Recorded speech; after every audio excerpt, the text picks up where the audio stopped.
Chers frères et sœurs, en ce 11e dimanche du temps ordinaire,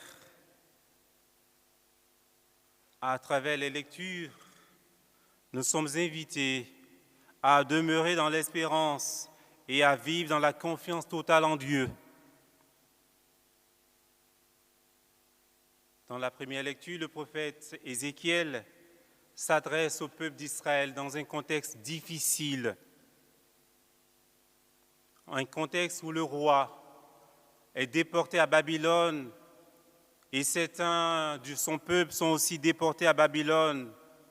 Le peuple demeure dans le désespoir, plus d'espérance.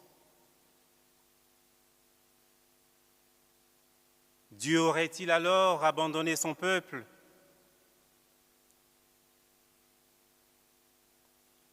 Certainement, nous aussi dans notre existence, il nous arrive de nous poser cette question. Où est-il, mon Dieu, celui en qui j'ai mis ma foi, celui en qui j'espère? Pourquoi est-ce que je traverse cette situation difficile? Pourquoi est-ce que je suis tant éprouvé?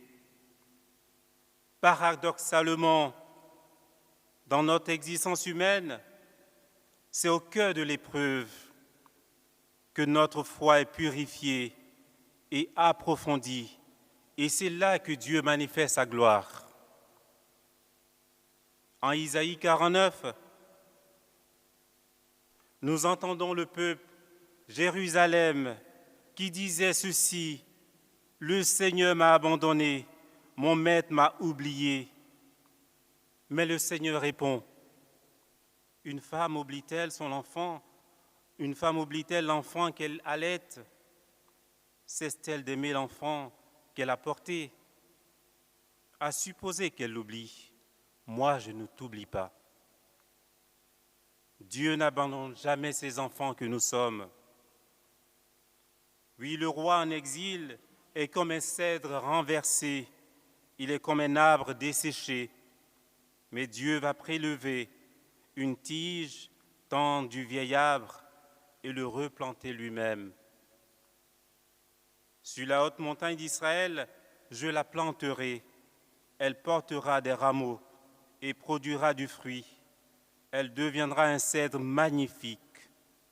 En dessous d'elle habiteront tous les passereaux et toutes sortes d'oiseaux. À l'ombre de ses branches, ils habiteront. Telle est la parole que Ézéchiel proclame pour son peuple. Oui, à David, le Seigneur avait fait ceci, cette promesse, reprise ici en image par Ézéchiel. Quand tes jours seront accomplis et que tu reposeras auprès de tes pères, je te susciterai dans ta descendance un successeur qui naîtra de toi, et je rendrai stable sa royauté. Moi, je serai pour lui un père, et lui sera pour moi un fils. L'insistance d'Ézéchiel à travers la parabole du cèdre est source de confiance pour le peuple d'Israël.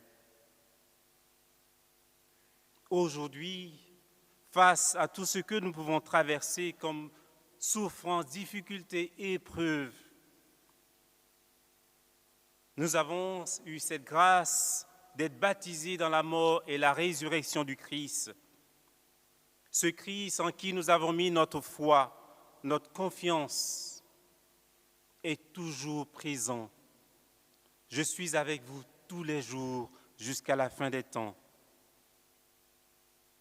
Aujourd'hui, à travers une parabole, cette parabole qui nous donne, cette parabole de la graine de moutarde, cette parabole de la graine semée, il vient aussi nous manifester sa présence, sa puissance qui est bel et bien présente dans notre vie. Il en est du règne de Dieu comme d'un homme qui jette en terre la semence nuit et jour, qu'il dorme ou qu'il se lève, la semence germe et grandit. Il ne sait comment.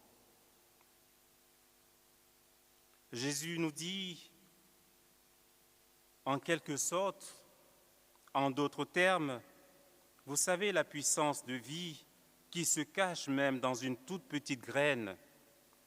Contentez-vous de semer. C'est votre travail de jardinier. Semez et demeurez dans l'espérance. Moi, je fais le reste. C'est moi qui vais faire grandir la semence.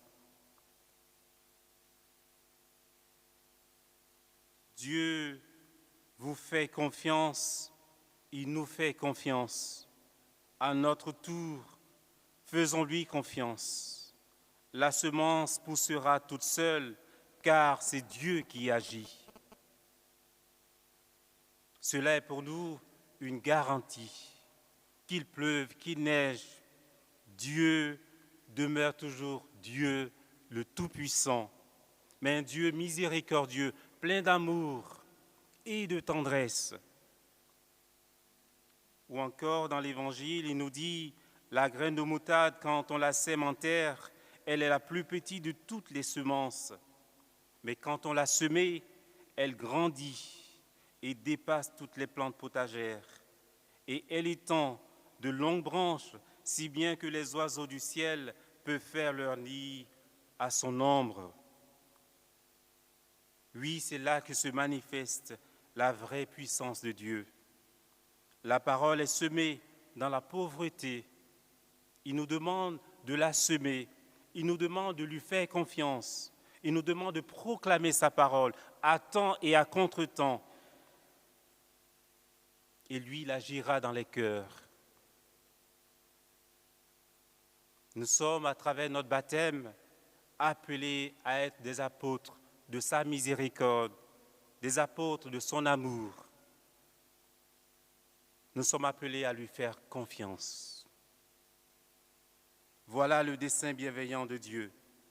Lui réunir l'univers entier sous un seul chef, et ce chef, c'est le Christ. Ce qui est dans les cieux et ce qui est sur la terre, le Seigneur, désormais, vient manifester sa gloire au milieu de son peuple, au milieu de ses enfants que nous sommes. Saint Paul nous dit, nous voyons actuellement de manière confuse, comme dans un miroir. Ce jour-là, nous verrons face à face, tel que Dieu est. La foi, c'est dans l'obscurité que nous la vivons, mais il n'y a rien de plus lumineux que de demeurer toujours dans l'espérance. Notre vie terrestre n'a de sens qu'en fonction de la vie définitive auprès du Seigneur.